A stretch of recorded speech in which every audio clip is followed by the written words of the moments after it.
ঢুকলো না। বাচ্চা বললো তাকে পাহাড়ে নিয়ে যাও। বাচ্চা ডাক দেয়, বালক রে, তোর বুকের মধ্যে তীর কেন ঢোকে না? কে তোকে বাঁচায়? বালক ডাক দেখে, বাচ্চা, আমার রব, আমার আল্লাহ আমাকে বাঁচায়। ঠিক আছে, তাহলে তারে পাহাড়ের উপরে নিয়ে যাও। পাহাড়ের উপরে সৈন্যরা নিয়ে গেল পাহাড় থেকে ফেলে দেওয়ার জন্যে। পাহাড়ের চূড়াতে নিয়ে যখন তাকে ফেলে দিবে, ভূমিকম্প হয়ে রাজার সৈন্যরা পাহাড় থেকে পড়ে মারা গেল। ওই বালক হেঁটে হেঁটে আবার রাজ দরবারে আসছে। রাজা ডাক ডাকে, বালক, কে তোমাকে বাঁচাইলো? বালক ডাক ডাকে, রাজা, আমার রব, আমার আল্লাহ আমাকে বাঁচাইছে।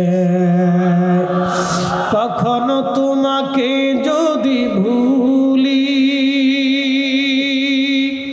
হেদায়েতের আলো জেনে নিয় কাছে তুলি। কখনো তোমাকে যদি ভুলি, হেদায়েতের আলো জেনে নিয় কাছে তুলি। ঠাই দিও প্রিয়তম অগমহিয়ান, তুমি রহমান, তুমি মেহেরবান। অন্ধ গাহে না শুধু তোমারি গুণগান, অন্ধ গাহে না শুধু তোমারি গুণগান। বুঝেও বুঝে না তবু শান, তুমি রহমান, তুমি মেহেরবান। সালাতুন ইয়া রাসূলুল্লাহ,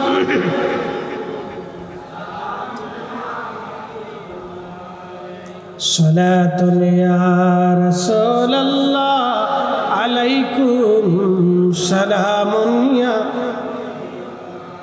খবর লও ইয়া রাসূলুল্লাহ, খবর লও মেরে মাওলা, মেরে আকা, খবর লও। সালাতুন ইয়া রাসূলুল্লাহ, আলাইকুম।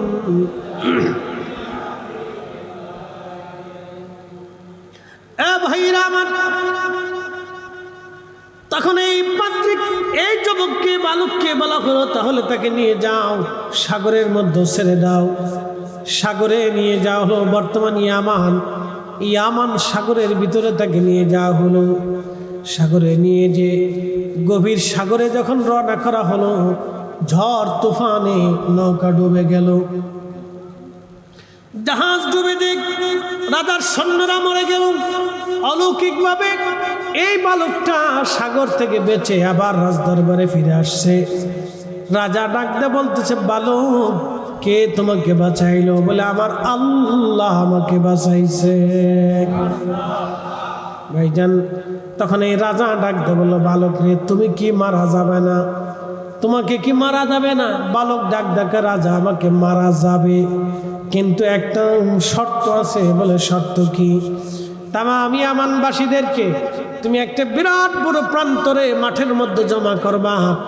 মাঠের মধ্যে জমা করার পরে শুলের মধ্যে তুমি আমারে চড়াইয়া বেঁধে নিয়ে তোমার হাতে তীর নিয়ে বিসমিল্লাহি রাব্বি হাদাল গোলাম বলে তুমি এই তীরখানা আমার বুকের দিকে ছুঁড়ে দিবে।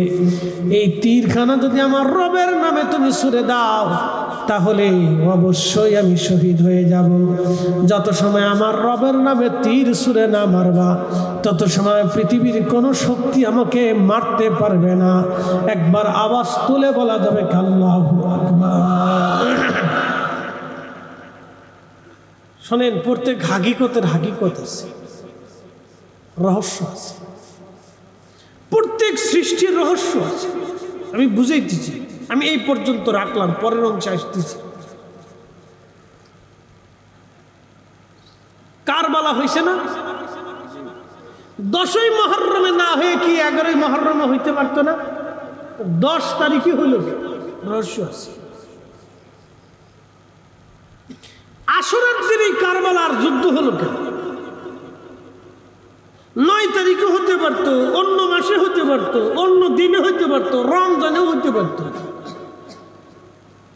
কুরবানির দিনে হইতে পারতো, কিন্তু 10ই মুহররমে আশুরার দিনই হইল কেন? প্রশ্ন আছে। আশুরার দিনে নবী নূহ আলাইহিস সালামকে আল্লাহ নৌকা থেকে নামাইছিলেন। সুবহানাল্লাহ কইলেন না? সুবহানাল্লাহ কেন কইতেছেন বুঝাইতেছি। এখন প্রশ্ন করি, নূহ আলাইহিস সালাম কি আশুরার 10 তারিখে আল্লাহ নূহ থেকে নিলেন না নূহকে দিলেন? দিলেন। কিন্তু আশুরার 10 তারিখে আল্লাহ আমার নবী থেকে নিলেন। একসাথে কর না মারহাবা। রহস্য আছে না? হ্যাঁ রহস্য আছে। সাইয়েদুনা ইব্রাহিম আলাইহিস সালাতু ওয়াস সালাম 40 দিন আগুনের ভিতরে, আগুন থেকে যেই দিন বের করলেন সেই দিন আশুরার 10। তাহলে ইব্রাহিম আলাইহিস সালাম থেকে কি আল্লাহ নিলেন না ইব্রাহিমকে দিলেন? কিন্তু এই আশুরার 10-এ আল্লাহ আমার নবী থেকে নিলেন। এটা হলো রহস্য। মূসা আলাইহিস সালাতু ওয়াস সালাম নীল নদের সামনে, পিছনে ফেরাউনের বাহিনী, আল্লাহ বলেন হাতের লাঠি আঘাত করে। লাঠি আঘাত করলো, 12টা রাস্তা হয়ে গেল। ফেরাউন ডুবে মরল, মূসা আলাইহিস সালাম তার উম্মত নিয়ে পার হয়ে গেল। প্রশ্ন করি, এই দিনে কি আল্লাহ মূসা আলাইহিস সালাম থেকে নিলেন না মূসাকে দিলেন? কিন্তু এই দিনে আল্লাহ আমার নবী থেকে ইমাম হুসাইনকে, তার সন্তানদেরকে শাহাদাত দিয়ে আল্লাহ তার নবী থেকে এই আশুরার দিনে নিলেন। কথা ঠিক আছে কিনা? রহস্য বেদ আছে, হাকিকত আছে। আল্লাহর প্রত্যেকটা কাজের মধ্যে হাকিকত আছে। বলে কিভাবে? কোরআন থেকে বুঝাচ্ছি। ওয়াতাফাক্কারুনা ফি খালকিস সামাওয়াতি ওয়াল আরদ, আসমান ও জমিনের ভিতরে যাহা আছে তোমরা তাহা নিয়ে ফিকির করো, চিন্তা করো, গবেষণা করো। যেমন ফিলিস্তিনের স্বাধীনতাকামী যোদ্ধাদেরকে বলা হলো সন্ত্রাসী, আর যারা 75 বছর ধরে স্বাধীন দেশের মানুষের সম্পদ আর মাটি দখল করে অন্যায়ভাবে হাজার হাজার লক্ষ লক্ষ মানুষের জীবন কেড়ে নিয়ে ছোট্ট নিষ্পাপ শিশুদেরকে গুলি করে মেরে ফেলে দিয়ে বম্পিং করে হত্যা করার পর ওরা হয়ে গেল আজকে পৃথিবীর শান্তিকামী। আর যারা শান্তির জন্য, জমির জন্য, অধিকারের জন্য, ন্যায়ের জন্য লড়াই করতেছে তারা হয়ে গেছে সন্ত্রাসী, চোর হয়ে গেছে আজকে শাসক, আর গেরস্ত হয়ে গেছে আজকে অপরাধী, উদরপিণ্ডি বুধর গারে। এটার নাম হচ্ছে বর্তমান মিডিয়া। মনে রাখবেন, আহলুস সুন্নাত ওয়াল জামাত আগেও ঠিক, এখনো ঠিক, কিয়ামত পর্যন্ত ঠিক। আহলুস সুন্নাত ওয়াল জামাত ছাড়া কোনো মা ওলির জন্ম দিতে পারে না। আহলুস সুন্নাত ওয়াল জামাতের আকীদা ছাড়া দরবারে মুস্তাফাদের মঞ্জুরিয়াত হতে পারে না। আহলুস সুন্নাত ওয়াল জামাতের আকীদা ছাড়া কোনো মায়ের পেট থেকে আল্লাহর ওলির জন্ম হতে পারে না, কোনো মুজাদ্দিদ হতে পারে না, কোনো কুতুব হতে পারে না, কোনো আবদাল হতে পারে না, কোনো আউলিয়া হতে পারে না। কথা বলেন ঠিক না বেটা?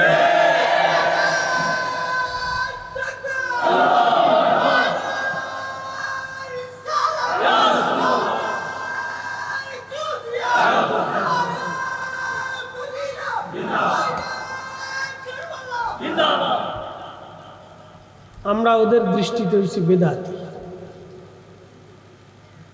প্রিয় উপস্থিতি, পশ্চিম কুসুমপুরা হুসেইনি কাফেলা চমৎকার ইন্তজাম দিয়ে আপনাদেরকে কিয়ামতের ময়দানে একটা ঋণ থেকে বাঁচার সুযোগ করে দিয়েছে। সুবহানাল্লাহ বলবেন না আরেকটু জোরে? আজকের এই মজলিসটা হতো না যদি ইমাম হুসেইন শহীদ না হতেন। আল্লাহি বিল্লাহি তাল্লাহি মাহফিলে বসে বলতেছি, আজকের এই মাহফিলে বসে আমার বক্তব্য হতো না যদি উনি শহীদ না হতেন। সারা পৃথিবীতে লক্ষ লক্ষ মসজিদের মিম্বারে দাঁড়িয়ে খতিব, মুয়াজ্জিন, ইমাম, বক্তারা দাঁড়িয়ে হকের আওয়াজ দিতে পারতো না যদি উনি শহীদ না হতেন। হয়তো কোরআনের তাফসীর ভিন্নভাবে হতো, অথবা ফিকহের মাসালা ভিন্নভাবে চলে যেত, অথবা হাদিসের শিক্ষা ভিন্নভাবে হয়ে যেত, অথবা পৃথিবীতে মিথ্যার জয়গান হতো। সারা জীবন কিয়ামত পর্যন্ত এই উম্মত মিথ্যার সামনে মাথা নত করে পড়ে থাকতো। উনি কিয়ামত পর্যন্ত এই উম্মতকে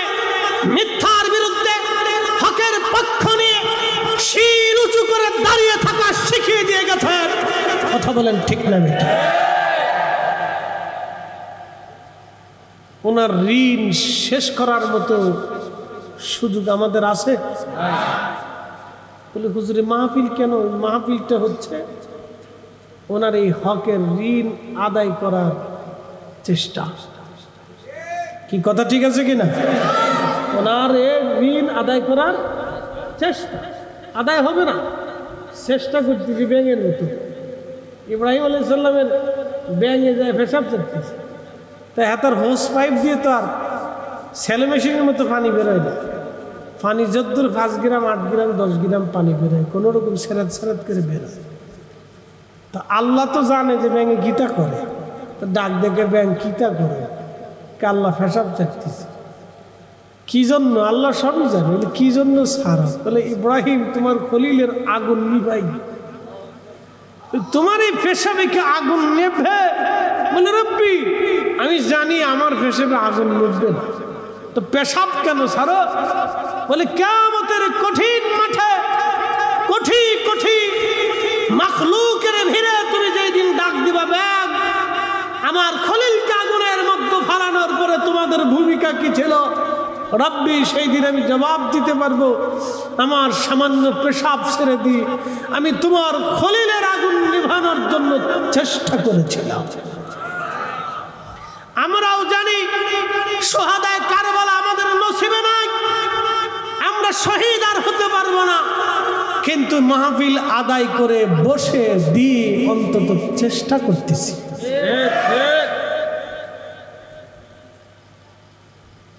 এই জন্য এটা আমাদের চেষ্টা। এই জন্য কুসুমপুরা হুসাইনিয়া কাফেলা একটু হক আদায় করার চেষ্টা করতেছে। শোনেন, বাংলাদেশে হাজার হাজার গ্রাম আছে, 68,000 গ্রাম আছে। কয়টা গ্রামে শহাদায়ে কারবালার স্মরণে ওনাদের জন্য দোয়া করা হয় আমাকে একটু বুঝান তো।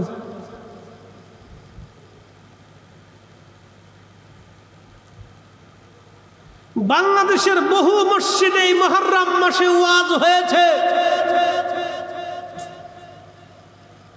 বহু মসজিদে এই মুহররম মাসে ওয়াজ হয়েছে। হুসাইনের শাহাদাতের ব্যাপারে ইয়াজিদ দায়ী ছিল না, হ্যাঁ এটা ওয়াজ হয়েছে, বাংলাদেশের বহু মসজিদ হয়েছে। মসজিদ কমিটির দায়িত্ব কি ছিল? ওই হুজুরের জুতা দিয়ে বাইরে গিয়ে স্টেজ থেকে নামানো। আসতে বলেন, যারা বলেন। কিন্তু মুসল্লিরা পারছে? একসাথে বলেন পারছে? একসাথে বলেন পারছে?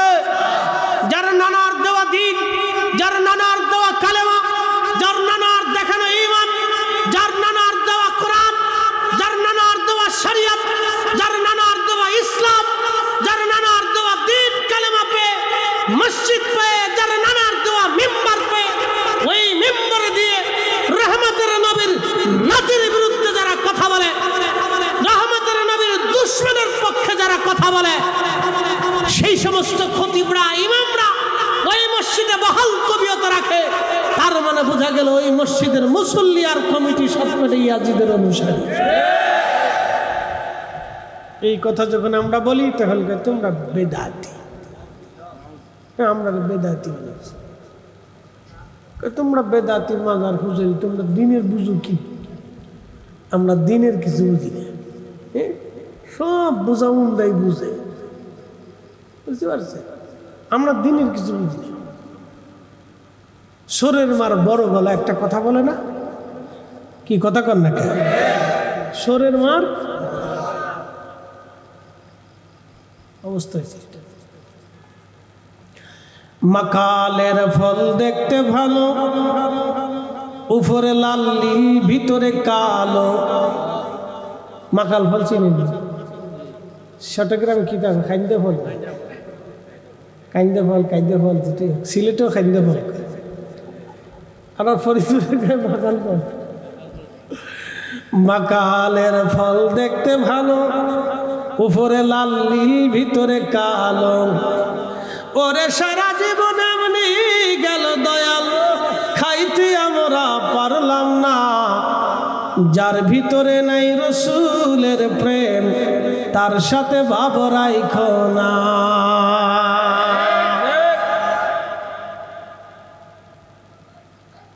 হিসাব বেটা খুব বুঝিয়ে লিখছে।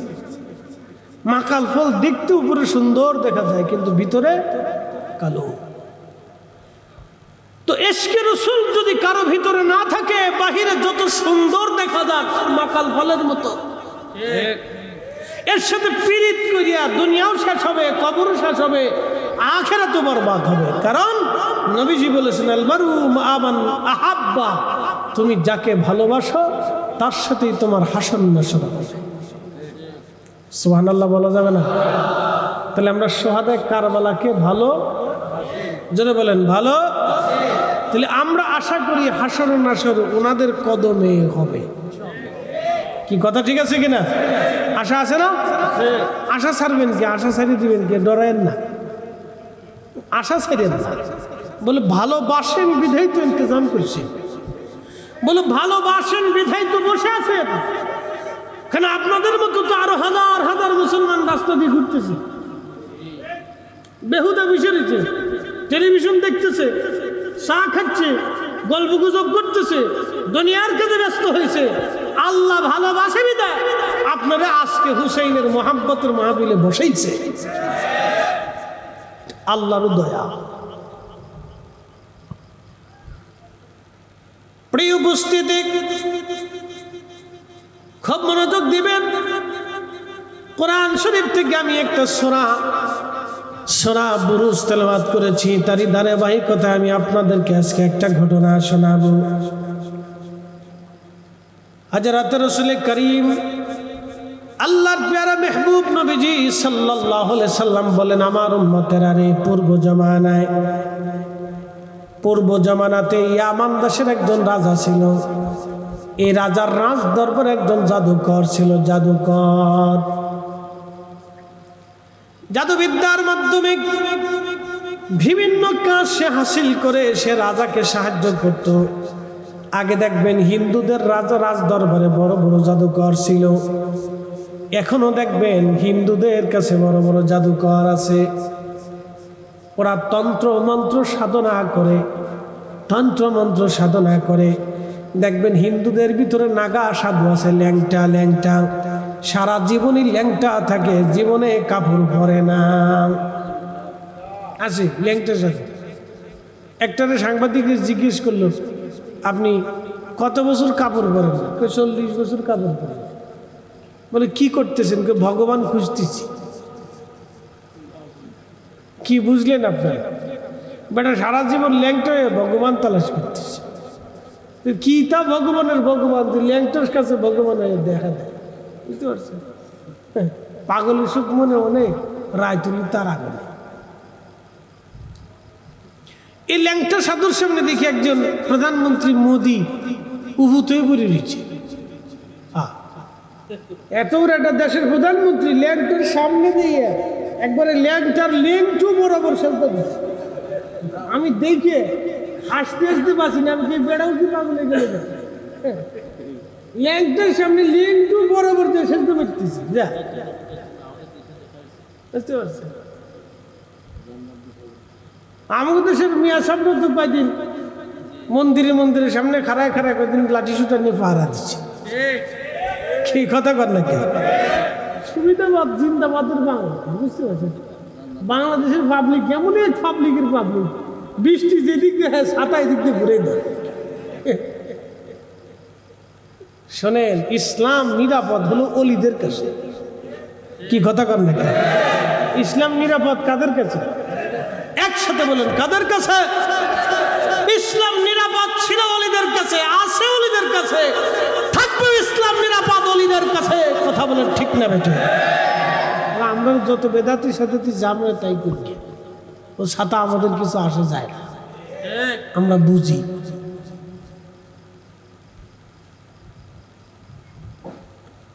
তো খুব মনোযোগ দিবেন।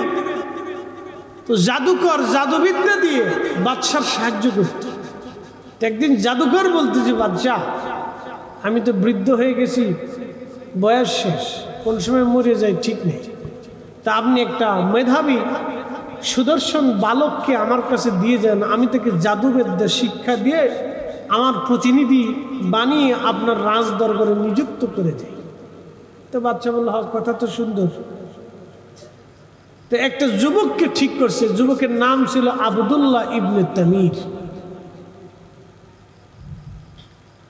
তো আব্দুল্লাহ ইবনে তামির খুব মেধাবী ছিল এবং সুদর্শন এই সুন্দর যুবক প্রত্যেক দিন জাদুকরের কাছে এসে জাদুবিদ্যা শিখত। একদিন আব্দুল্লাহ লক্ষ্য করল, একদিন আব্দুল্লাহ লক্ষ্য করতেছে রাস্তা দিয়ে যাওয়ার সময় একটা গির্জা দেখা যায়। এই গির্জার ভিতরে বসে বসে একজন পাদ্রী কিসের যেন দাওয়াত দেয়, কি কথা যেন বলে।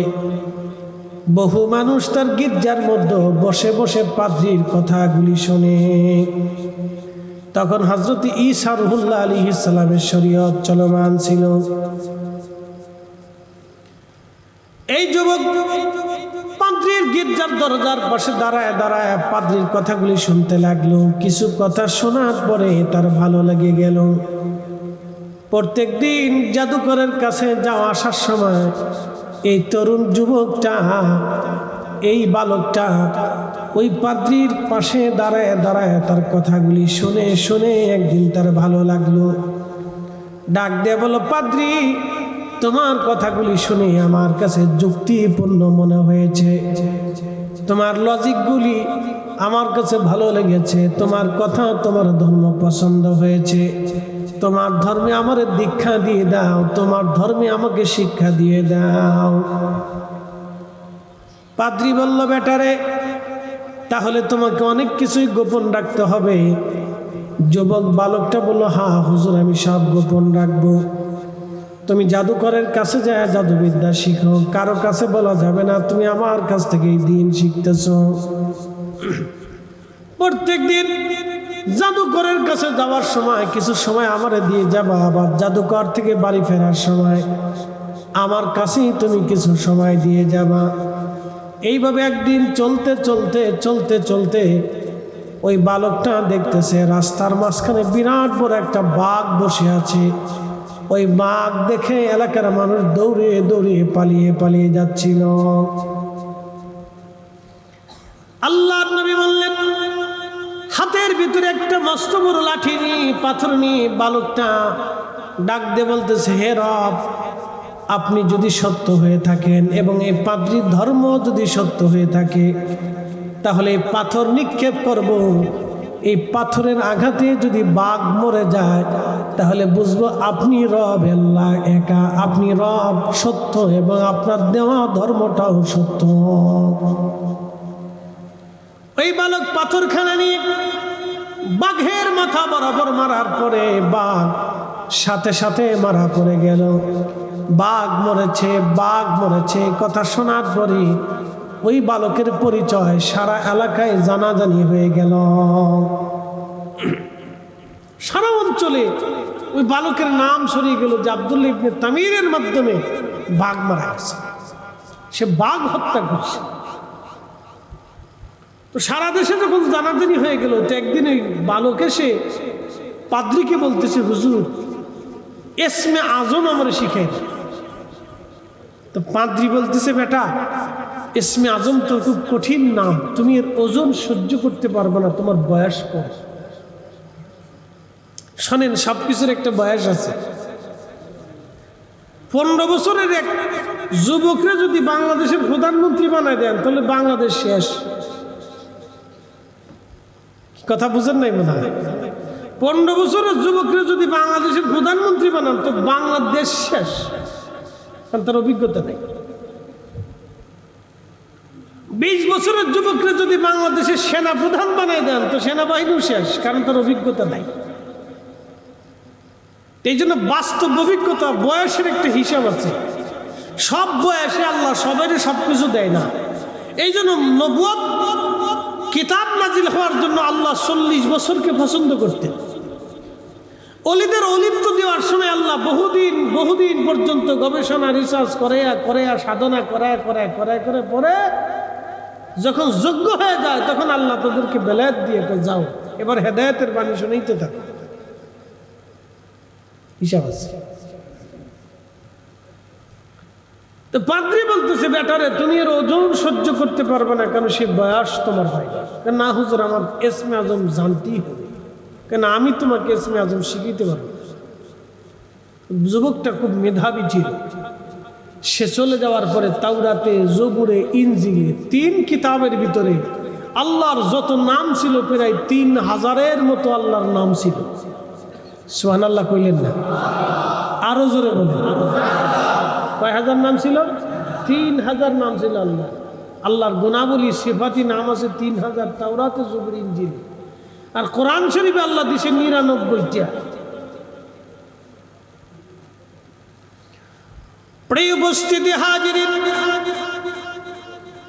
এই পাত্রী কিছুই জানতেন না। এই বালকটা 3000-এর মতো নামগুলি তীরের আগার মধ্যে, ফলার মধ্যে লেখলো। লেখার পরে একটা জায়গা আগুন জ্বালাইলো। আগুন জ্বালাইয়া এই বালক প্রত্যেকটা তীর আগুনের মধ্যে ছুঁড়ে মারতে লাগলো। সব তীর আগুনের মধ্যে পড়ে গেল, কিন্তু ইসমে আজম খচিত যেই নাম, ওই তীর বারবার আগুন থেকে লাফিয়ে লাফিয়ে বের হয়ে চলে আসতে লাগলো।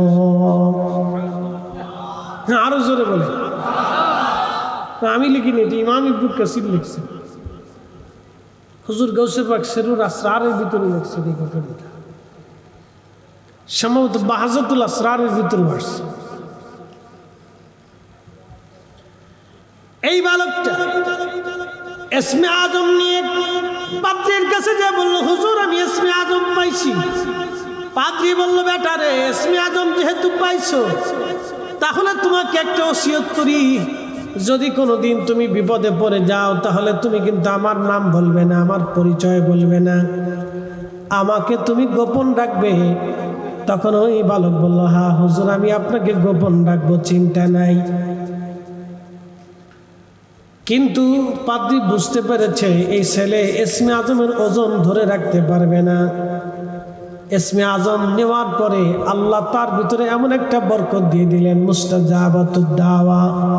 সে আমার রবের কাছে যা চায়, ওয়া ইনসালানি লা উতিয়ান্নাহু ওয়ালা ইস্তাআযানি লা উইজান্নাহু, চাইতে দেরি হয়, আল্লাহর আসমান থেকে আসতে দেরি হয় না।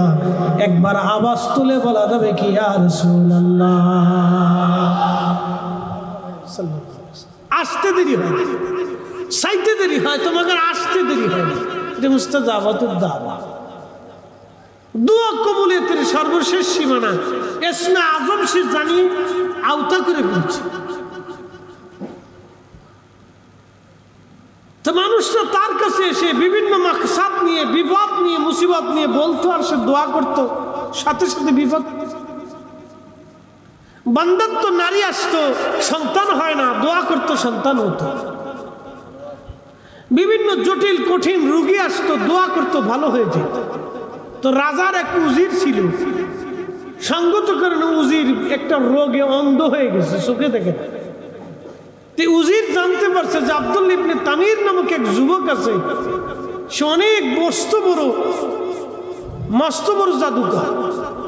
তারা জাদুকর মনে করি যে সে যা বলে তাই হয়ে যায়, যত জটিল কঠিন সমস্যা নিয়ে গেলে সমাধান হয়ে যায়। তখন এই উজির আস্তে আস্তে হাঁটতে হাঁটতে আব্দুল্লাহ ইবনে তামিরের দরজায় এসে বলল, বেটা আমি শুনছি তুমি নাকি চোখ ভালো করে দিতে পারো, তা আমি তো উজির, আমার চোখ ভালো করে দাও, আমার চাকরি চলে গেছে। আব্দুল্লাহ ইবনে তামির বলল, উজির আমি তো চোখ ভালো করি না, চোখ ভালো করে আল্লাহ।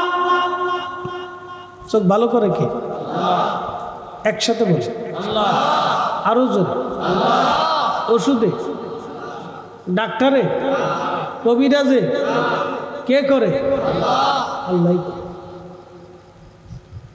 কাজ উনি করে, এটা একটা উসিলা। এই পানি টানি, দোয়া কালাম, জিকির ফিকির, ওষুধ, রোগ নির্ণয় করা, ওই গাছের ভিতরে শেফা, মাছের ভিতরে শেফা, আল্লাহ দিচ্ছে, উনিই করায় সব। ওনার আল্লাহ খায়রুল মাকিরিন, ওনারই সব কৌশল উনারই, উনি কৌশলওয়ালা। প্রিয় উপস্থিতি, খুব মনোযোগ দিবেন। কুসুমপুরাবাসী এই বালকটা ডাক দিয়ে বলতেছে, উজির তোমার চোখ ভালো হয়ে যাবে, কিন্তু শর্ত আছে, আমি তোমার জন্য দোয়া করব। আমার আল্লাহ তোমার চোখ ভালো করে দিবে, কিন্তু শর্ত হলো তোমাকে কালেমা পড়ে মুসলমান হতে হবে, ঈমানদার হতে হবে। উজির বলল, বেটারে চোখ যদি ভালো হয় তাহলে আমি ঈমান আনতে আমার সমস্যা কোথায়? তুমি আমার চোখ ভালো করো, দোয়া করো, আমি অবশ্যই তোমার কালেমা পড়ে মুসলমান হয়ে যাব। দেখেন ওলিরা পৃথিবীতে ইসলামের খেদমত কেমনে করছে। আমাদের একটা নমুনা দেখাচ্ছে, আগের যুগের ছিল, শুধু আমাদের যুগে না, শুধু আমাদের যুগে। শুধু চট্টগ্রামে আল্লাহর ওলি আসে নাই, ওলি সারা পৃথিবীতে আছে।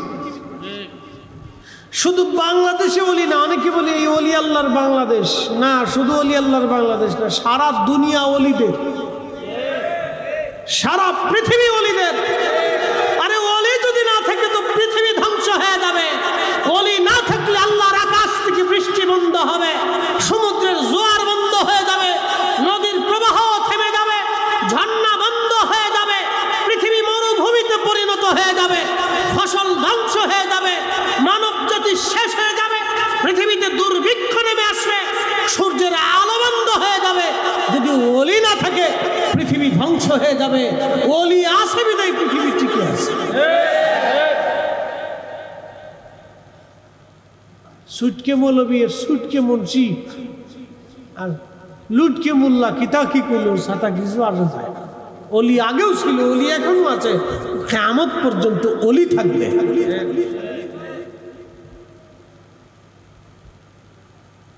খুব মনোযোগ দিবে। আব্দুল্লাহ ইবনে তামির দোয়া করলেন, চোখ ভালো হয়ে গেল। উজির কালেমা পড়ে মুসলমান হয়ে রাজ দরবারে ফিরে গেল। তো বাদশা বলতেছে, উজির চোখ কেমনে ভালো হলো? বলে আল্লাহ ভালো করছে। জোরে কর, কে ভালো করছে? এ বাচ্চারা, চোখ ভালো কে করছে? জোরে বলো বাচ্চারা, জোরে বলো, কে ভালো করছে?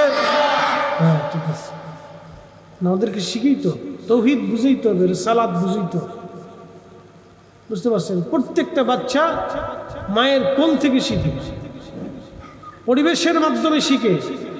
আপনি বিদ্যা যত শিখান, বিদ্যা শিখাইলে মানুষ হয় না। যদি বিদ্যা শিখাইলে মানুষই হয়তো, তাহলে সচিবের মা, প্রফেসরের মা, মাস্টারের মা, কানাডান প্রবাসীর মা মহিলার 7 দিন ঘরের মধ্যে পৌঁছে গেছে, সন্তানরা জানেই না যে মা মহিলার শেষ হয়ে গেছে। কি কথা কম দেখে, লেখাপড়া করলেই মানুষ মানুষ হয় না। মানুষ মানুষ হয় পরিবার, সমাজ, রাষ্ট্রের মধ্যে, পরিবেশের মধ্যে। আপনি যাই দেখেন ইউরোপিয়ান মেয়েরা ছোটকাল থেকে হাফ প্যান্ট পরতে পরতে ওইরকমই বড় হয়েছে। আমাদের মেয়েদেরকে ইউরোপে নিয়ে যদি বলেন হাফ প্যান্ট পরো, পড়তে পারবে? পারবে না, কারণ ও ওইভাবে পরিবেশে বড় হাফ প্যান্ট পরতে পারবে। বুঝতে পারছেন? কিছু কিছু মেয়েরা দেখবেন ও উন্না ছাড়াই রাস্তা দেখছে, ঠ্যাং ঠ্যাং ঠ্যাং ঠ্যাং ঠ্যাং ঠ্যাং করে হাঁটতেছে। আবার কিছু পরিবারের মেয়েরা আছে, মরে যাবে তো বুরকা ছাড়া রাস্তায় বেরোবে। কথা ঠিক আছে কিনা? পরিবেশ, পরিবার, সমাজ, পরিবার থেকে অনেক কিছু শিখে, ওদেরকে শিখেই তো মনোযোগ দিয়ে। আব্দুল্লাহ ইবনে তামির উজির বলতেছে, বাদশা আল্লাহ চোখ ভালো করেছে। তো বাদশা কয়, আল্লাহ কেডা? বলে তোমারও রব, আমারও রব, তিনি তামাম জগতের রব, যিনি সূর্য উঠা সূর্য ডোবা, জীবন দেয়, মৃত্যু দেয়, হায়াত দেয়, রিজিক দেয়, তিনি সেই রব আল্লাহ। বাচ্চা কয়, আমি ছাড়া তো আর কোনো ক্ষুধা নেই দুনিয়া। বাচ্চা কথা, আমি তো ক্ষুধা। বাচ্চা নিজেদের ক্ষুধা মনে করত। আগের রাজা বাচ্চারা নিজেদেরকে ক্ষুধার মতো মনে করত। যুবকরা ভালো করে শুনে যাও, বাংলাদেশের জমিদাররা আগে, ওই মালয়ের হিন্দু জমিদাররা হিন্দু জমিদাররা ওদের বাড়ির সামনে দিয়ে মানুষ জুতা পাই দিয়ে হেঁটে যেতে পারতো না। এই কি কথা কর না, ওদের অত্যাচার এত ভয়াবহ ছিল, সুন্দরী নারী ওদের বাড়ির সামনে দিয়ে যেতে পারতো না। ওদের এরিয়ার ভিতরে কোনো সুন্দরী নারী থাকলে আগে তারা ভোগ করত। এই জালেমের জুলুম এই জমিন থেকে চিরদিনের জন্য বিদায় নিয়েছে। আগের রাজাবাচ্চারা জমিদাররা মানুষের সাথে অন্যায় করত, মানুষের সাথে জুলুম করত, প্রজাদের রক্ত চুষে খাইত। ওই কথা বলেন না কেন? এই জন্য জমিদার বাড়ি ভাইলে আগে পেশাব করবে। জমিদার বাড়ি দেখলে আগে যে একটু পেশাব করে আসবেন, যে তোর বাড়ি পেশাব করে দিয়ে গেলাম। তোরা মানুষের রক্ত চুষে খেয়েছিস, তোর বাড়ি একটু পেশাব দিয়ে গেলাম।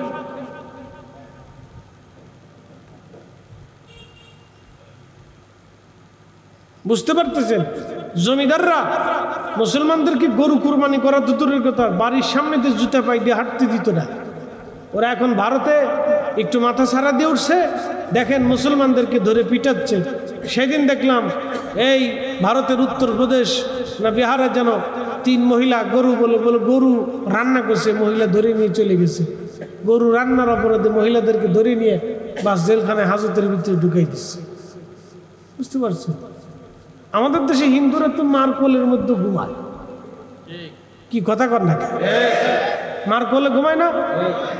আমাদের দেশে শত শত হাজার হাজার হিন্দু শিক্ষক আছে না? কোনদিন কোন মুসলিম ছাত্র যায় বলছে যে তুই বেটা হিন্দু, আমি তোর কাছে পড়বো না? বলছে?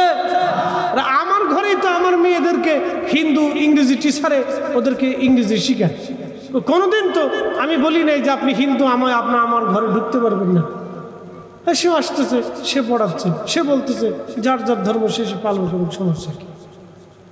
করতেছে, সে তার ধর্ম পালন করে। আমি তো সাম্প্রদায়িকতা করি নাই, আমি একজন আলেম, এত বড় বক্তা, কোরআন হাদিস শিখার পরও তো আমি আমার দরজা থেকে তাকে বের করে দিইনি। আর ওরা ভারতে একটু পয়সা করি হয়েছে, এখন একটু অস্ত্র শস্ত্র হয়েছে, সৈন্যবাহিনী হয়েছে, পারমাণবিক বোমা 2টে বানাইছে। মোদি আসার পরে মনে করছে আমরা বিশ্ব জয় করে বেরিয়েছি। আরে বেটা, ওরা জানে না 800 বছর ধরে আমরা উপমহাদেশ শাসন করেছি। আমরা সেই জাতি, আমরা খাজা বাবা আজমিরের জাতি, আমরা সেই মুসলিম জাতি, আমরা সেই সুলতান মাহমুদ গজনবীর বংশধর। কথা বলেন না? যদি আমরা অত্যাচার করতাম আর জুলুম করতাম, তাহলে এই জমিন থেকে মূর্তি পূজা, আগুন পূজা, মাছ পূজা, পাথর পূজা মাটির সাথে মুসলমানরা মিশিয়ে দিতে পারত।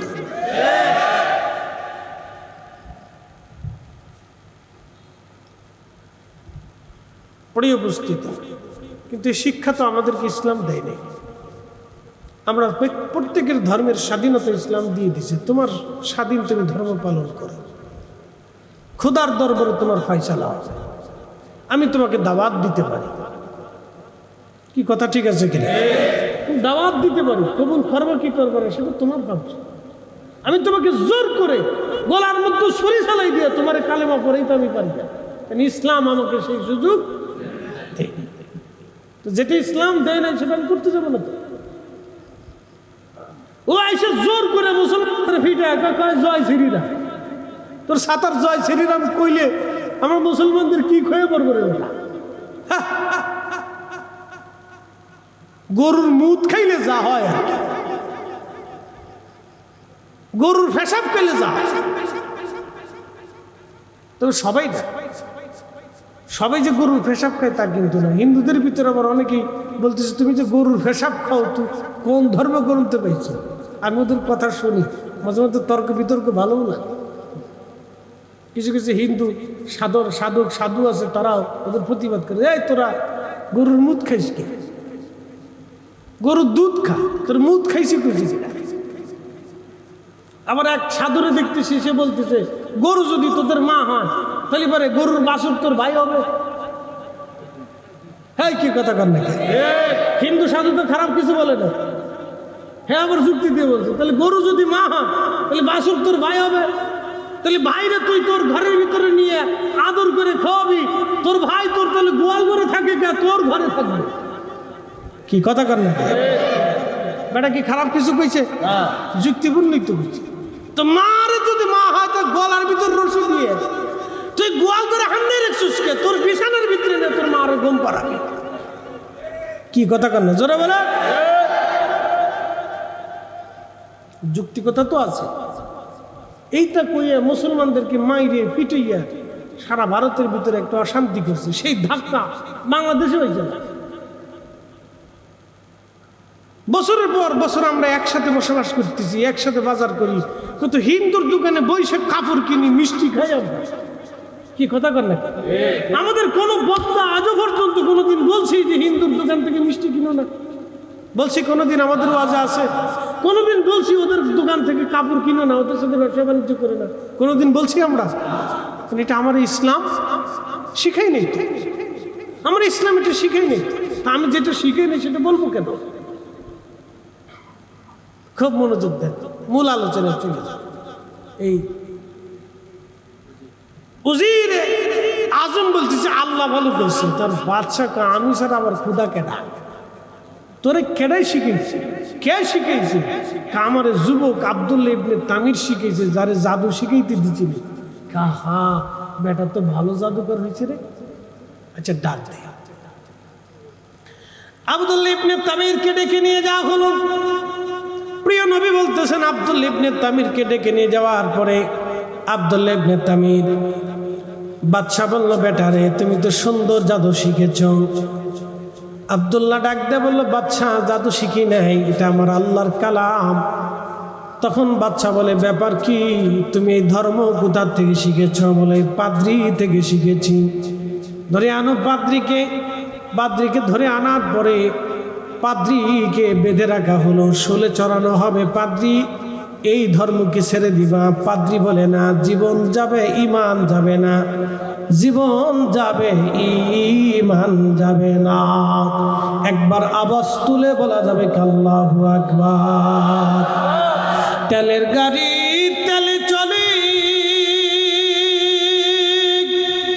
হাওয়ার গাড়ি হাওয়ায় উড়ে, বিনা তেলে চালাই গাড়ি নবী সুলাইমান। আমরা সেই মুসলমান, আমরা সেই মুসলমান।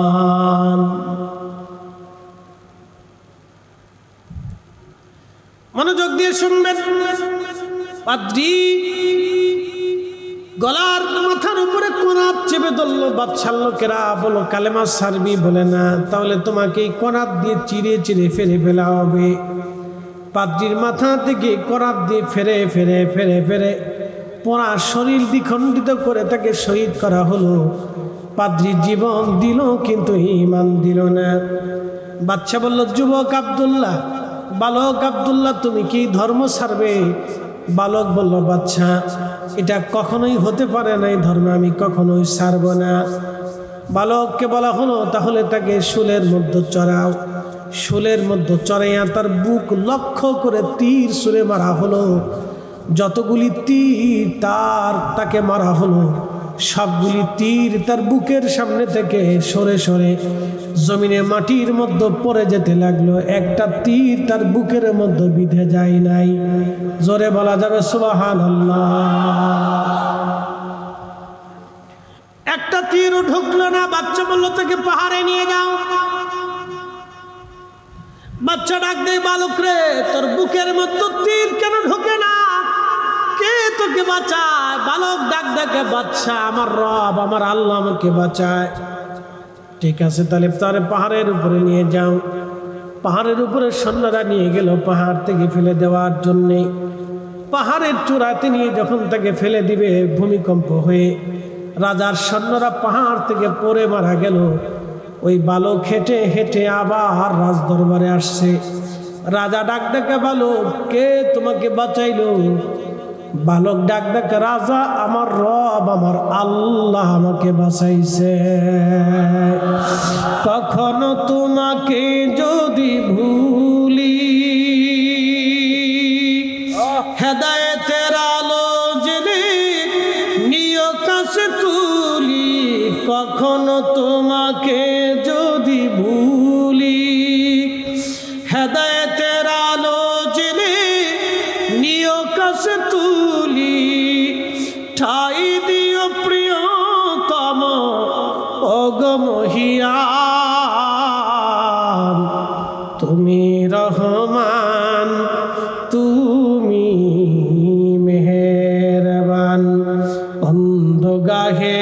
শুধু তোমারি গুণগান, অন্ধ গাহে না শুধু তোমারি গুণগান, বুঝেও বুঝে না তবু শান, তুমি রহমান তুমি মেহেরবান। সালাতুন ইয়া রাসূলুল্লাহ,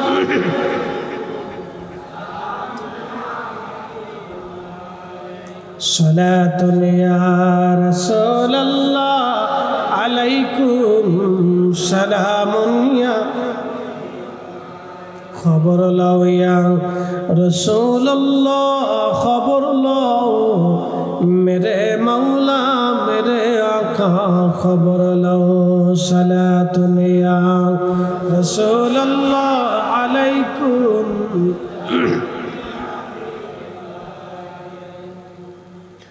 ভাইরা আমার, তখন এই পাত্রিক এই যুবককে বালককে বলা হলো, তাহলে তাকে নিয়ে যাও সাগরের মধ্যে ছেড়ে দাও। সাগরে নিয়ে যাওয়া হলো, বর্তমান ইয়ামান সাগরের ভিতরে তাকে নিয়ে যাওয়া হলো। সাগরে নিয়ে যে গভীর সাগরে যখন রওনা করা হলো, ঝড় তুফানে নৌকা ডুবে গেল, জাহাজ ডুবে দিক, রাজার সৈন্যরা মরে গেল। অলৌকিকভাবে এই বালকটা সাগর থেকে বেঁচে আবার রাজদরবারে ফিরে আসছে। রাজা ডাকতে বলতেছে, বালক কে তোমাকে বাঁচাইলো? বলে, আমার আল্লাহ আমাকে বাঁচাইছে। ভাইজান, তখন এই রাজা ডাকতে বললো, বালক রে তুমি কি মারা যাবে না? তোমাকে কি মারা যাবে না? বালক ডাক ডাকে, রাজা আমাকে মারা যাবে, কিন্তু একটা শর্ত আছে। বলে, শর্ত কি? আমি ইয়ামানবাসীদেরকে তুমি একটা বিরাট বড় প্রান্তরে মাঠের মধ্যে জমা করবা। মাঠের মধ্যে জমা করার পরে শুলের মধ্যে তুমি আমারে চড়াইয়া বেঁধে নিয়ে তোমার হাতে তীর নিয়ে বিসমিল্লাহি রাব্বি হাদাল গোলাম বলে তুমি এই তীরখানা আমার বুকের দিকে ছুঁড়ে দিবে। এই তীরখানা যদি আমার রবের নামে তুমি ছুঁড়ে দাও, তাহলে অবশ্যই আমি শহীদ হয়ে যাব। যত সময় আমার রবের নামে তীর ছুঁড়ে না মারবা, তত সময় পৃথিবীর কোনো শক্তি আমাকে মারতে পারবে না। একবার আওয়াজ তুলে বলা যাবে আল্লাহু আকবার। শোনেন, প্রত্যেক হাকিকত আছে, রহস্য আছে, প্রত্যেক সৃষ্টির রহস্য আছে। আমি বুঝাইতেছি, আমি এই পর্যন্ত রাখলাম, পরের অংশে আসতেছি। কারবালা হয়েছে না? 10ই মুহররমে না হয়ে কি 11ই মুহররমে হইতে পারতো না? 10 তারিখে হইল, রহস্য আছে। আশুরার দিনই কারবালার যুদ্ধ হলো কেন? 9 তারিখে হতে পারত, অন্য মাসে হতে পারত, অন্য দিনে হতে পারত, রমজানে হতে পারত, কুরবানের দিনে হতে পারত, কিন্তু 10ই মুহররমে আশুরার দিনই হইল কেন? রহস্য আছে। এই আশুরার দিনে নবী নূহ আলাইহিস সালামকে আল্লাহ নৌকা থেকে নামাইছিলেন। সুবহানাল্লাহ কইলেন না? সুবহানাল্লাহ কেন কয় দিয়েছেন বুঝাইতেছি। এখন প্রশ্ন করি, নূহ আলাইহিস সালাম কি আশুরার 10 তারিখে আল্লাহ নূহ থেকে নিলেন না নূহকে দিলেন? দিলেন। কিন্তু আশুরার 10 তারিখে আল্লাহ আমার নবী থেকে নিলেন। একসাথে কর না মারহাবা। রহস্য আছে না? হ্যাঁ, রহস্য আছে। সাইয়েদুনা ইব্রাহিম আলাইহিস সালাতু ওয়াস সালাম 40 দিন আগুনের ভিতরে, আগুন থেকে যেই দিন বের করলেন সেই দিন আশুরার 10। তাহলে ইব্রাহিম আলাইহিস সালাম থেকে কি আল্লাহ নিলেন না ইব্রাহিমকে দিলেন? কিন্তু এই আশুরার 10-এ আল্লাহ আমার নবী থেকে নিলেন। এটা হলো রহস্য। মূসা আলাইহিস সালাতু ওয়াস সালাম নীল নদের সামনে, পিছনে ফেরাউনের বাহিনী, আল্লাহ বলেন হাতের লাঠি আঘাত করে। লাঠি আঘাত করলো, 12টা রাস্তা হয়ে গেল। ফেরাউন ডুবে মরল, মূসা আলাইহিস সালাম তার উম্মত নিয়ে পার হয়ে গেল। প্রশ্ন করি, এই দিনে কি আল্লাহ মূসা আলাইহিস সালাম থেকে নিলেন না মূসাকে দিলেন? কিন্তু এই দিনে আল্লাহ শাহাদাত দিয়ে আল্লাহ তার নবী থেকে এই আশুরার দিনে নিলেন। কথা ঠিক আছে কিনা? রহস্য বেদ আছে, হাকিকত আছে। আল্লাহর প্রত্যেকটা কাজের মধ্যে হাকিকত আছে। বলে কিভাবে? কোরআন থেকে বুঝাচ্ছি। ওয়াতাফাক্কারুনা ফি খালকিস সামাওয়াতি ওয়াল আরদ, আসমান ও জমিনের ভিতরে যাহা আছে তোমরা তাহা নিয়ে ফিকির করো, চিন্তা করো, গবেষণা করো। মুসলমানরা করে? করে না। মুসলমানরা মানকি জীবে বিড়িটা নেই, উক্কাটা কেমনে ফান বানাইবো এটা করে, কিন্তু সৃষ্টি নিয়ে গবেষণা করেন যে এটা দিয়ে আল্লাহ কি করবে। বাচ্চারা আমার দিকে তাকাও, শয় না বাবা, মুসল্লি বালা সামনের কাতারে বই রয়েছে। এটা যে ম্যানেজ করা বিরাট বড় কষ্ট।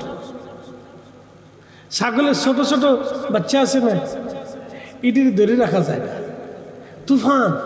গরুর ছোট ছোট বাচ্চা আছে, তুফান। বিড়ালের ছোট বাচ্চা, ছোট ছোট যত বাচ্চা আছে, যত পশু পাখি মানব দানব জিন ফেরেশতা, ফেরেশতাদের তো নাই, জিনদের যত ছোট ছোট বাচ্চা আছে এটি ধরে রাখা যায় না, এটি তুফান। তো মানুষের আমাদেরও যারা বাচ্চা কাচ্চা আছে এটি ধরে রাখা যায় না, এটি তুফান। তুফান এটি যে বয়ে রয়েছে আমার 7 কপালের ভাগ্য, এটি যে বয়ে রয়েছে এটা আমার ভাগ্য।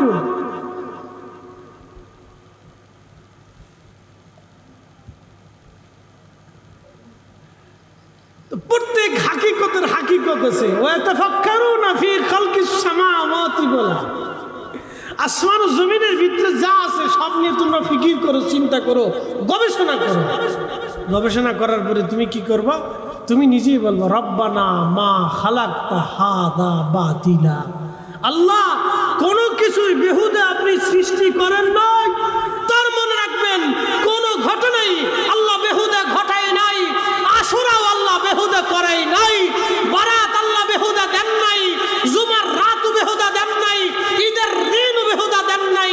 প্রত্যেকটা ধর্মীয় বিধান আল্লাহ কোনো না কোনো কারণে দিয়েছে। অতএব শাহাদা কারবালাকে যারা ছোট করে দেখবে ওরাই হলো এদেশের প্রকৃত আল্লাহর নবীর দুশমন। কথা বলেন ঠিক না বেটা?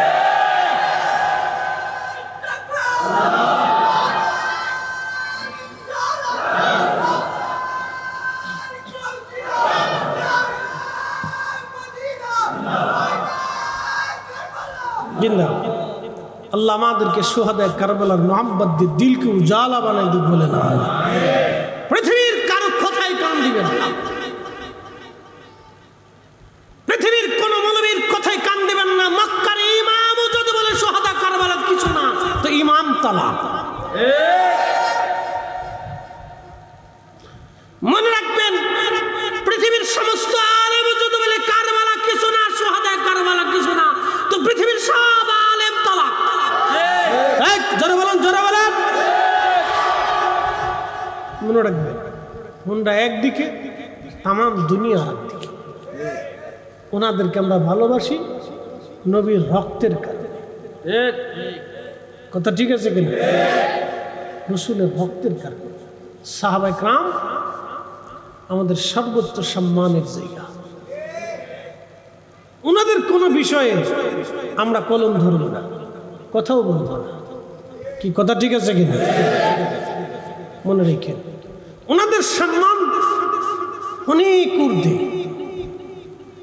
যাদের প্রশংসা আল্লাহ নিজে কোরআন দিয়ে বলছে, জবান দিয়ে বলছে, তাদের বিরুদ্ধে কথা বলার দুঃসাহস আমাদের কলিজায় যেন কখনো না আসে। মনে রেখে, এটা মনে রাখবেন। প্রিয় উপস্থিতি হাজিরিন, মূল আলোচনায় ফিরে যাচ্ছি। এই যুবক এই তথ্য যখন দিল, বাদশা তখন তামাম ইয়ামানবাসীদেরকে ডাকলেন, ডেকে বিরাট বড় প্রান্তরে মাঠের মধ্যে জমা করলেন, শোলের মধ্যে চড়াইয়া। বাদশা আবার নিজে হাতে তীর ধনুক নিয়ে ওই বালকের আব্দুল্লাহ ইবনে তামিরের বুক লক্ষ্য করে তীর ছুঁড়ে মারলেন। আমার রবের নাম নিয়ে যখন তীর ছুঁড়ে মারলেন, তখন তীর যে আব্দুল্লাহ ইবনে তামিরকে শহীদ করে দিল। আব্দুল্লাহ ইবনে তামির যখন শহীদ হয়ে গেল, ওনার কপালের এইখানে আঘাত লেগেছিল, আঘাতে তিনি শহীদ হয়ে গেলেন। শহীদ হয়ে যাওয়ার পরে ওই যে লক্ষ লক্ষ ইয়ামানবাসী সবাই বলে উঠল, আমরা এই বালকের রব আল্লাহর উপরে ঈমান আনলাম। লা ইলাহা ইল্লাল্লাহ, লা ইলাহা ইল্লাল্লাহ, লা ইলাহা ইল্লাল্লাহ, লা ইলাহা ইল্লাল্লাহ, লা ইলাহা ইল্লাল্লাহ। যখন এই কালেমা পড়ে সবাই মুসলমান হয়ে গেল, বাচ্চা ডাক ডাকা, হায় হায় করলাম কি, মারতে চাইলাম একটা, কিন্তু জন্ম নিলে এখন হাজার হাজার লাখে লাখে। রাজা পৃথ্বীরাজ চিন্তা করেছিল খাজা বাবা আজমিরিকে তারাই নেই, কিন্তু না, খাজা বাবা আজমিরি একা কালেমা পড়ল 90 লক্ষ মুসলমান। কথা বলেন ঠিক না বেঠে? গরগোবিন্দ চেয়েছিলাম শাহজালাল আমিরকে জমিন থেকে তাড়িয়ে দিব, কিন্তু না, 360 আউলিয়া নিন তামাম এই উপমহাদেশের রন্দে রন্দে কালেমার দাওয়াত দিলেন তিনি। লক্ষ লক্ষ মানুষ কালেমার দাওয়াত পেয়ে গেল। শুধু কেউ নেরা না, 12 আউলিয়া, 360 আউলিয়া, উত্তরে দক্ষিণে পৃথিবীর যেখানে আল্লাহর ওলিরা গেলেন, রাজা বাচ্চারা সবাই চেয়েছিল ওলিদেরকে মিটাই দিব না, কিন্তু আল্লাহ ওলিদের উসিলায় কালেমা দিয়ে দিলেন। আমি মালদ্বীপে গেলাম, একদিনে একসাথে শেখ ইব্রাহিম ইস্কান্দারি রাহিমাহুল্লাহর হাতে মালদ্বীপের প্রত্যেকটা মানুষ আজ থেকে 400 বছর আগে কালেমা পড়ে মুসলমান হয়ে গেলেন। গেলাম মালয়েশিয়াতে, মালাক্কা সাগরের ভিতরে হুজুর গাউসে পাকের কলিজার টুকরা বেটা শেখ ইসমাইল সুলতান আরিফিন ইসমাইল বগদাদি আল হাসানি ওয়াল হুসাইনি রাহিমাহুল্লাহ ঘুমিয়ে আছেন। ওনার কারণে মালয়েশিয়ার রন্দে রন্দে কালেমার দাওয়াত পৌঁছে গেল। ইন্দো প্যাসিফিক অঞ্চল, ইন্দোনেশিয়া, মালয়েশিয়া, ফিলিপাইন্স, থাইল্যান্ড, এমনকি আরো অন্যান্য অঞ্চলগুলিতে কালেমার দাওয়াত ওনারা পৌঁছায় দিলেন। পৃথিবীর যেখানে ওলিরা গেছেন, ইসলাম আল্লাহ সেখানে নিয়ে গেছেন। ওলিরা যেখানে গেলেন, ইসলাম আল্লাহ সেখানে নিলেন। ওলিদের পদচারণা যেই জমিনে বেশি, ইসলামের দাওয়াত সেই জমিনে। আল্লাহ তার ওলিদের পথে আমরা কবুল করে নিক। আওয়াজ তুলে জোরে বলেন আমিন। লক্ষ লক্ষ মানুষ কালেমা পড়ে বলবে, তো বাচ্চাকে হায় হায় মারতে ছেলে মেয়ে একটা তো মূল্য, কিন্তু হাজার হাজার তৈরি হয়ে গেল, এটা কি হইল?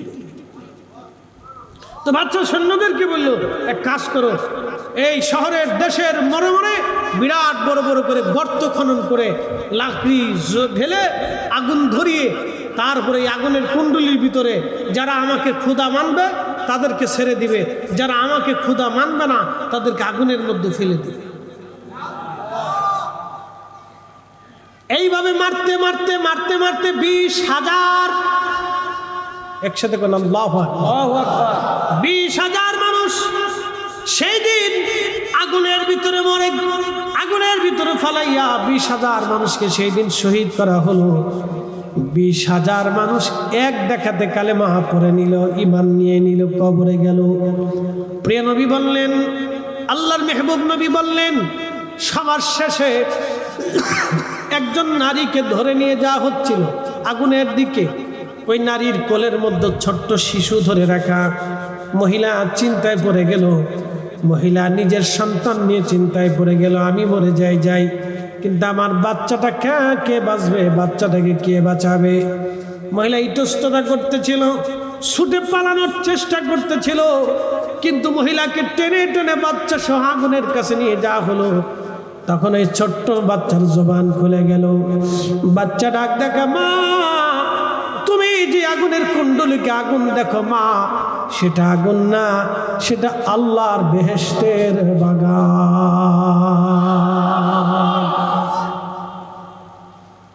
ওরে মা, এটা আল্লাহর বেহেশতের বাগান, তুমি ভয় পাইও না মা, এটা জান্নাত মা। তুমি যেটা আগুন দেখো মা, সেটা আমি আগুন দেখি না মা, এটা বেহেশতের বাগান মা। এটা বেহেশতের বাগান। এই ঘটনাকে কেন্দ্র করে আমার আল্লাহ সূরা নাজিল করলেন, ওয়াস-সামাই যাতিল বুরুজ, বুরুজ বিশিষ্ট আসমানের কসম, বুরুজ বিশিষ্ট আসমানের কসম। আল্লাহ এই ঘটনাকে বলতে যে রব্বুল আলামিন আগে কসম করলেন, সামাই যাতিল বুরুজি ওয়াল ইয়াউমিল মাউউদ, কিয়ামতের কসম করলেন, হাসরের ময়দানের কথা বললেন আমার আল্লাহ, ওয়াশাহিদি ওয়া মাশহুদ, সাক্ষী বাদী বিবাদীর কথা আমার রব আল্লাহ বললেন। খুব মনোযোগ দিবেন। এরপরে আল্লাহ বললেন, কুতিলাস হাবুল উখুদুদিন নারি যাতিল ওয়াকুদ। এই ঘটনাকে কওমদেরকে বলা হতো আসহাবুল উখদুদ। আসহাবুল উখদুদ যাদেরকে আগুনের মধ্যে পুড়িয়ে পুড়িয়ে শহীদ করা হলো, জীবন দিল কিন্তু ঈমান দিল না। বেঈমানের সামনে তারা মাথা নত করল না, তারা ঈমান দিল না, তারা জীবন দিল, শহীদ হয়ে গেল কিন্তু মাথা নত করল না। প্রিয় উপস্থিতি, আল্লাহর নবী বললেন, তখন এই মহিলা আগুনের ভিতরে ঝাঁপিয়ে পড়ে আল্লাহর বেহেশত চলে গেল। ভাই আমার খুব মনোযোগ দেন। ওই আব্দুল্লাহ ইবনে তামিরকে দাফন করা হলো। দাফন করার বহু বছর পার হলো। কত বছর? নবীজি দুনিয়াতে আসার 70 বছর আগের ঘটনা বলতেছি, বেশি দিন না। প্রিয় নবী পৃথিবীতে আসার 70 বছর আগে, 50 বছর আগে হলো আসহাবুল ফিলের ঘটনা, আর 70 বছর আগে হলো আসহাবুল উখদুদের ঘটনা। দুই ঘটনাই কোরআনে লেখা হয়েছে, একটা সূরা বুরুজে, একটা সূরা ফিলে। মনে রেখেন, এই দুই ঘটনা ইয়ামানকে কেন্দ্র করে। এই জন্য নবীজি মাঝে মধ্যে বলতেন, আল ঈমানু ফিল ইয়ামান, যদি ঈমান দেখতে চাও তো ইয়ামানের দিকে তাকাও। ওই ইয়ামানের ভিতরে ওয়াসাল কারনী রাদিয়াল্লাহু আনহুর জন্ম। একসাথে বলবেন না মারহাবা। ইয়ামানিদেরকে নবী পছন্দ করতেন, ইয়ামানি সাদর পছন্দ করতেন। আপনি আরবে গেলে দেখবেন ইয়ামানিদের ব্যবহার, আচার আচরণ খুব সুন্দর, খুব চমৎকার। ওদের হোটেলে গেলে খাইতে বললে ওরা আপনার সাথে হাসি খুশি দিয়ে খুব সমাদর করে খাওয়াবে। দোকানে কিছু কিনতে গেলে আপনারা হাসতে হাসতে, খুব আদর করতে করতে আপনাকে বিক্রি করবে। ওরা খুব চমৎকার ব্যবহার, খুব সুন্দর ব্যবহার ইয়ামানিদের। তো মনোযোগ দেন, যেদিকে ফিরে যাচ্ছি, তো ইয়ামানকে কেন্দ্র করে দুইটা ঘটনা কোরআনে আছে, ফিলের ঘটনা আর একটা বুরুজের ঘটনা। তো নবী যে পৃথিবীতে আসার বেলাদতের 70 বছর আগে হচ্ছে আসহাবুল উখদুদের ঘটনা। তো নবীজি আসলেন, 40 বছরে কোরআন নাজিল হলো, তাহলে 70 আর 40 110 বছর। এরপরে প্রিয় নবীজি আরো 23 বছর কোরআনের দ্বীনের খেদমত নবীজি দাওয়াত দিলেন, মানুষের ইমানের পথ দেখাইলেন। তাহলে আরো যদি 23 বছর হয়, তাহলে 10 আর 23 কত? 33 বছর। তাহলে হজরতে 133। আর এরপরে নবীজির ইন্তেকালের পরে আবু বকর এবং হজরত ওমরের জমানা। আবু বকরের খেলাফত কয় বছর ছিল? 3 বছর না? 3 বছরই তো বল না, এরকম এই তো 2 বছরের মতো, যাই হোক, তো 2 বছর বা এরকমই। আমার ভালো স্মরণ নেই, যেটা দুঃখিত। তো এরকমই 2-3 বছরই খেলাফত ছিল। এরপর হজরত ওমর আসলো। তাহলে আমি ধরলাম 136 বছর পরে ইয়ামানে হযরত ওমরের আমলে খাল খনন চলতেছিল। ইমাম ইবনে কাসির আল বেদাতে লিখছে, খাল খনন চলতেছে। আমার দিকে তাকা, ভালো করে শুনে যান, আপনাকে এগুলো জানতে হবে। খাল খনন চলতেছে ঠিক এমন সময় সাহাবীরা যখন খাল খনন করতেছে, খাল খনন করার সময় মাটি উঠানোর পরে দেখে একটা তাজা লাশ মাটির নিচে।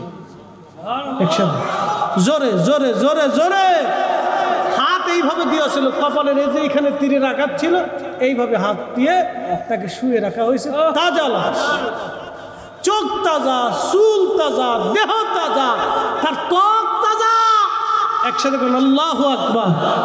136 বছর পরেও তার দেহ তাজা, লোকেরা সাহাবেরা পর্যবেক্ষণ করে দেখলো এটা সেই আসহাবুল উখদুদের আব্দুল্লাহ ইবনে তামিরের লাশ।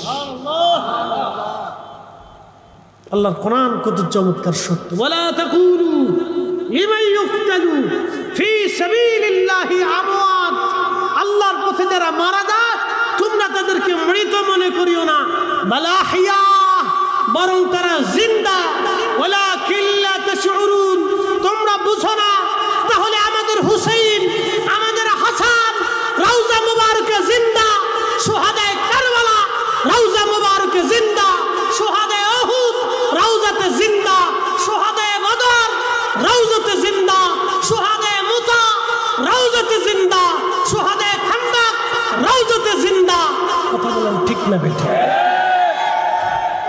আল্লাহু ইয়া রাসূলুল্লাহ ইয়া জিন্দাবাদ। ঈসা আলাইহিস সালামের উম্মত যদি ইন্তেকালের পরেও 136 বছর পরেও যদি জিন্দা থাকে, একটু ত্বকও নষ্ট হয়। সাহাবায়ে কেরাম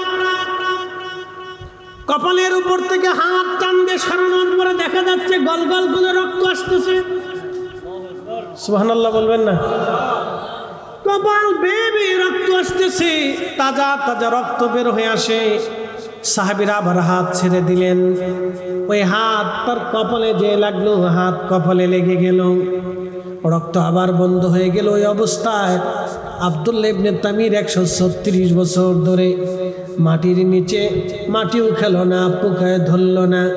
আহা, এটা আল্লাহর পথের প্রতীক হয়ে যারা শহীদ হয়ে যায়, এই জন্য অলিরা জিন্দা। কারণ অনেক অলিরা নিজেরা নফসের সাথে জিহাদ করে করে কবরে চলে গেছে। অলিরা নিজের নফসের সাথে জিহাদ করে করে কবরে চলে গেল। নফসে আম্মারার সাথে তারা জিহাদ করেছে, নফসে আম্মারার সাথে জিহাদ করে করে করে করে করে করে তারা বিজিত হয়ে নফসে মুতমাইন্নার অধিকারী হয়ে কবরে চলে গেল। এই জন্য আল্লাহ বললেন, ইয়া আইয়াতুহান নাফসুল মুতমাইন্না তুরজিই ইলা রাব্বিকি রাদিয়াতাম মারদিয়া ফাদখুলি ফি ইবাদি ওয়াদখুলি জান্নাতি।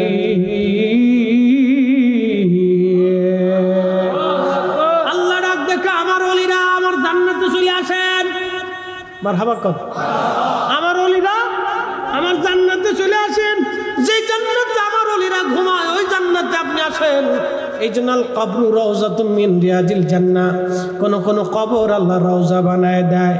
এই জন্য আমরা শাহজালাল আমিনীর রওজার পাশে যায় বসি, ওনার জিয়ারতে দাঁড়ায়, ওনারে সালাম দেই। উনি আমাদেরকে দেখে, উনি আমাদের জিয়ারত শোনে এবং আমাদের জন্য উনি দোয়া করে। বারা আউলিয়া, হযরতে মুহসিন আউলিয়া, হযরতে গরিবুল্লাহ শাহ, মিসকিন শাহ, বদর শাহ আউলিয়া, এরকম যত ওলিরা জমিনে ঘুমিয়ে আছেন, সব ওলিদের মাঝে আমরা যাই, দোয়া করি। কারণ ওলিরা কবরে জিন্দা। একবার জোরে বলা যাবে কি মারহাবা? তারা আমাদেরকে দেখে, একসাথে বললেন, তারা আমাদেরকে দেখে, আমাদের জিয়ারত তারা শোনে, আমাদের সালাম তারা শোনে। এই জন্য তাদের কাছে দাঁড়াইলে আদবের সাথে দাঁড়াইতে হবে, একিনের সাথে দাঁড়াইতে হবে, মহাব্বতের সাথে দাঁড়াইয়া মহাব্বত নিয়ে তাদের জন্য দোয়া করতে হবে, ফাতিহা পড়তে হবে, দোয়া দিতে হবে, হাদিয়া পাঠাইতে হবে। দোয়া করবেন, ওনাদের উসিলা নিয়ে নিজের মাকাসাতগুলি রবের আদালতে পেশ করবেন। অলির খাতিরে আল্লাহ আপনাকে ওই দরজা থেকে শূন্য পাঠাবে না। কারণ আপনার দাম না হলেও যিনি মাটির নিচে আছে তার দাম আছে। প্রশ্ন করি, জবাব দিবেন। মাটির নিচে যিনি গেছে, আপনার বুঝাই, আপনাদেরকে বুঝায়, স্বর্ণের টুকরা মাটির উপরে থাকলে কি বলে? স্বর্ণ। জবাব দেন, স্বর্ণের টুকরা রে মাটির উপরে থাকলে কি বলে? মাটির নিচে গেলে? জোরে কর, ডরেন না। মাটির নিচে গেলেও স্বর্ণ, মাটির উপরে থাকলেও স্বর্ণ। হীরকখণ্ড মাটির উপরেও হীরা, মাটির নিচেও হীরা। অলিরা মাটির উপরে অলি, মাটির নিচেও অলি। হ্যাঁ, কথা কর না, জোরে বলে। শহীদরা মাটির উপরেও শহীদ, মাটির নিচেও শহীদ। নবীরা মাটির উপরেও নবী, মাটির নিচেও নবী। এই জন্য আল্লাহ আনবিয়া ওয়া হিয়া সাথে কোন মারহাবা। এই জন্য যদি কোনোদিন মদিনাতুল মুনাওয়ারাতে যান তাহলে নবীজির রওজা মুবারকে আদবের সাথে সালাম দিতে হবে, কারণ আপনাকে বিশ্বাস করতে হবে আপনার নবী আপনাকে দেখতেছে। নজদি আপনারা শিখে দিন কোনো কিছু নেই, শুধু সালাম দিয়ে চল। শয়তানের ঘরে শয়তান, ওর 14 গোষ্ঠী বরবাদ, ওর জিন্দেগি বরবাদ। ও শুধু আপনাকে শিখে কিচ্ছু নেই, শুধু সালাম দিয়ে চলে। আপনাকে বুঝতে হবে প্রত্যেক হাকিকতের হাকিকত আছে, প্রত্যেক মারিফতের মারিফত আছে, রহস্যের রহস্য আছে। প্রিয় উপস্থিতি, সাহাবে কেরাম চিঠি লিখলেন হযরত ওমর রাদিয়াল্লাহু আনহুর কাছে, ইয়া আমিরাল মুমিনিন, এই 100 বছর পরে আব্দুল্লাহ ইবনে তামিরের লাশ ইয়ামানের মাটি খননের পরে পাওয়া গেছে, এখন আমরা কি করব? তার কি জানাজা পড়ব নাকি পূর্ব অবস্থায় দাফন করব? হযরত ওমরের কাছে শুধু ইয়ামান থেকে চিঠি আসলো। চিঠি আসার পরে হযরত ওমর চিঠির উত্তর দিয়ে দিলেন, নেক বক্ত বান্দা, আল্লাহর মকবুল বান্দা শহীদ আব্দুল্লাহ ইবনে তামিরের লাশ তোমরা পূর্ব অবস্থায় সুন্দর করে দাফন কাফন করে দাও, জানাজা পড়াইতে হবে না, যেহেতু সে আমাদের শরীয়তে না, তার জানাজা দেওয়া লাগবে না, যেইভাবে আছে তোমরা সম্মানের সাথে তাকে দাফন করে রাখো। আব্দুল্লাহ ইবনে তামিরকে দাফন করে দেওয়া হলো সম্মানের সাথে। 136 বছর পরেও তার লাশ অক্ষত জিন্দা। আমাদের হুসেইন এখনো জিন্দা, আমাদের শহাদায়ে কারবালা এখনো জিন্দা, আমাদের নবী এখনো জিন্দা। আল্লাহর মকবুল ওলি নফসের সাথে যারা জিহাদ করে, নফসে মুতমাইন্নার অধিকারী হয়ে যারা কবরে চলে যায়, তারা আল্লাহর কাছে জিন্দা। একবার আওয়াজ তুলে বলা যাবে কি মারহাবা। আল্লাহ আমাদেরকে ওলি হওয়ার তৌফিক নসিব করুন। আওয়াজ তুলে বলেন আমিন। সময় আর লম্বা করবো না, অনেক রাত, দীর্ঘ রজনী। প্রত্যেক দিন আপনারা তাকরীর শুনবেন, প্রত্যেক নতুন নতুন উলামায়ে কেরামের কাছ থেকে সুন্দর সুন্দর কথা আল্লাহ আপনাদেরকে শোনাবে। বেশি বেশি শোনার তৌফিক আল্লাহ দান করুক, জোরে বলেন আমিন। তো মাহফিলটা কি চলবে না বন্ধ হবে? কি আপনাদের ইচ্ছা দেখি চলবে? বিশ্বযুদ্ধ হলে, দুর্ভিক্ষ হলে, বন্যা হলে, মহামারী হলে কেন চলবে? হুসাইনের মহব্বতে চলবে, শহাদায়ে কারবালার প্রেমে চলবে, নবীর ইশকে চলবে। কথা বলেন ঠিক না? মিশর আল আজহার বিশ্ববিদ্যালয়ের পাশে ইমাম সুলতানে কারবালা ইমাম হুসেইন রাদিয়াল্লাহু আনহু মস্তক মুবারকের মাজার আছে, এখনো আছে। ওটা কিয়ামত পর্যন্ত থাকবে। পৃথিবীতে only 1%, একজনই উনি, যার জিয়ারত 2 জায়গা চলে, যার জিয়ারত 2 জায়গা চলে। 2 জায়গা থেকে ওলিরা হুজুত নেয়, 2 জায়গা থেকে বরকত আসে, 2 জায়গা থেকে সালামের জবাব আসে। কি ভাবলেন আপনি? এটা আশ্চর্য না? সেই ইয়াজিদের দল বুঝবে কি চাতা? ওর কপালে তো হেদায়েত নেই, ও খালি ফাঁকি মতেই দিই, পরের বাড়ি খেয়ে গেল, বুঝলো না ছাতা কিছু। কি কথা ঠিক আছে কিনা? ভালো করে শুনে দেহ মুবারকের মাজার হচ্ছে ইরাকের কারবালা। লক্ষ লক্ষ কোটি কোটি আশেক কিয়ামত পর্যন্ত যাবে। মস্তক মুবারকের মাজার হচ্ছে মিশর আল আজহার বিশ্ববিদ্যালয়ের পাশে। কোটি কোটি কোটি কোটি আশেক কিয়ামত পর্যন্ত 2 স্থানে ওনার জিয়ারত চলমান রাখবে। এক মস্তক মুবারকে, একটা দেহ মুবারক। 2 জায়গায় সালাম দিবে, 2 জায়গায় উত্তর আসবে, 2 জায়গায় জিয়ারত আসবে, 2 জায়গা থেকে বরকত পাবে। একই ব্যক্তি 2 জায়গায় জিয়ারত চলমান, 2 জায়গায় সালাম চলমান।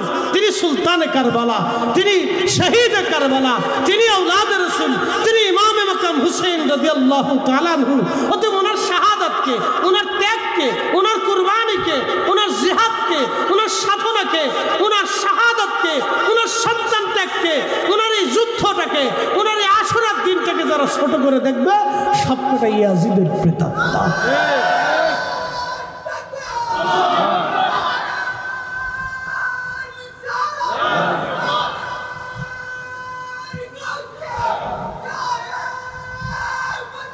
জিন্দাবাদ, জিন্দাবাদ, জিন্দাবাদ, জিন্দাবাদ। আল্লাহ আমাদেরকে মানার তৌফিক দান করুক, জোরে বলে না আমিন। সালাতুন ইয়া রাসূলুল্লাহ আলাইকুম সালামুন ইয়া হাবিবাল্লাহ আলাইকুম সালাতুন ইয়া রাসূলুল্লাহ।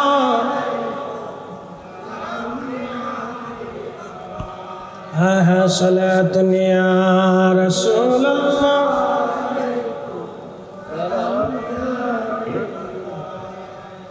বর্তমান গাজা, এটার আগে নাম ছিল আসকালান। ক্রুসেড চলতেছে, বুঝাচ্ছি আপনাদের। আমরা তো বেদাতি বুঝাই। ক্রুসেডে ইউরোপিয়ান সমস্ত পৃথিবীর খ্রিস্টান ইহুদি বাহিনী মিলে একসাথে মুসলিম নিধন করার জন্য তারা ধর্মযুদ্ধ নাম দিয়ে মুসলমানদেরকে আক্রমণ করল, বুঝিলেন? তখন মুসলমানদের খেলাফত খলিফারা খালি ঘুমাইতো আর নারী নিয়মত্ব থাকত। মুসলমান পরাজিত হতে হতে হতে হতে হতে হতে মিশরের কোনা, সুদান টুদান থেকে শুরু করে মরক্কো, আলজেরিয়া, নাইজেরিয়া থেকে একেবারে মুসলমানদের বাইতুল আকসা, জর্দান এর এক অংশ দিয়ে লেবাননের বিরাট অংশ মিলে তারা দখল করে নিয়ে চলে গেছে। মুসলমানদের প্রথম কেবলা খ্রিস্টানদের দখলে চলে গেছে। প্রায় 100 বছর তারা দখল করে রাখে। কত মুসলমানের জীবন চলে গেছে, কত মুসলমানের জীবন চলে গেছে। কিন্তু আল্লাহ দুইজন বীর মুজাহিদকে মুসলমানদের জন্য দাঁড়া করাইলেন, সুলতান নুরউদ্দিন জঙ্গি আর সুলতান গাজী সালাউদ্দিন আইয়ুবী রাহিমাহুল্লাহ। শুনলে খুশি হবেন, সুলতান গাজী সালাউদ্দিন আইয়ুবী রাহিমাহুল্লাহর সেই আপন ভগ্নিপতি বাদশাহ মুজাফরউদ্দিন কুকুবুরি রাহিমাহুল্লাহ, যিনি ইরাকের ইরবলের বাদশাহ ছিলেন, প্রত্যেক বছরে লক্ষ দিনার খরচ করে, দিরহাম খরচ করে পবিত্র ঈদে মিলাদুন নবী পালন করতেন। একসাথে বলবেন না মারহাবা? আরো জোরে। তাহলে বোঝা গেল বাইতুল আকসা যারা দখল করছে তারা মিলাদুন নবী পালন করত। আস্তে কন কে? আরো জোরে কর, আরো জোরে। তাহলে মিলাদুন নবী পালন করা তো আমরা বেদাতি। তা আমরা তো তাদের দৃষ্টিতে আমরা বেদাতি। তাহলে সেই সময় বেদাতিরা এই বাইতুল আকসা দখল করেছিল। আজকে তোমরা অনেক বড় সুন্নতি, তাহলে সুন্নতিদেরকে বলেন তোমরা বাইতুল আকসা একটু দখল করে যাও, যাও।